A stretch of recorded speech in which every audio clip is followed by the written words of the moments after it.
Coke விளம்பரத்தில் நடித்துவிட்டு கத்தி படத்தில் மட்டும் அந்நிறுவனத்தை எதிர்த்து போராடும் விஜயை மக்கள் பேஸ்புக் மற்றும் ட்விட்டரில் வறுத்தெடுத்து வருகிறார்கள்.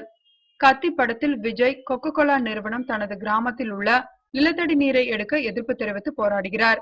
இந்த நிலையில் விஜய் கையில் கொக்கோ கோலா பாட்டில் வைத்திருக்கும் போட்டோ சமூக வலைதளங்களில் தீயாக பரவி வருகிறது.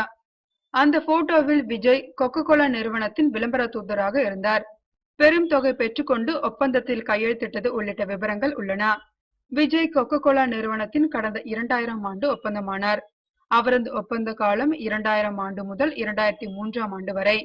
விஜய் நடித்த பத்ரி படத்தில் விளம்பர நிகழ்ச்சிக்காக கொக்கோ கோலாவுடன் கைகோர்த்தார்.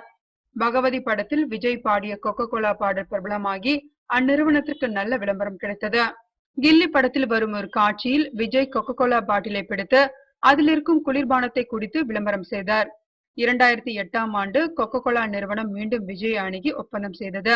அந்நிறுவனத்தின் விளம்பர தூதராக இருப்பதில் பெருமை அடைவதாக விஜய் தெரிவித்தார். தங்கள் பிராண்டுக்கு விளம்பரம் தேட கொக்கோ கோலா விஜயின் பல படங்களுக்கு ஸ்பான்சர் செய்தது. விஜய் கொக்கோ கோலா விளம்பரத்தில் பல முன்னணி நடிகைகளும் நடித்துள்ளனர்.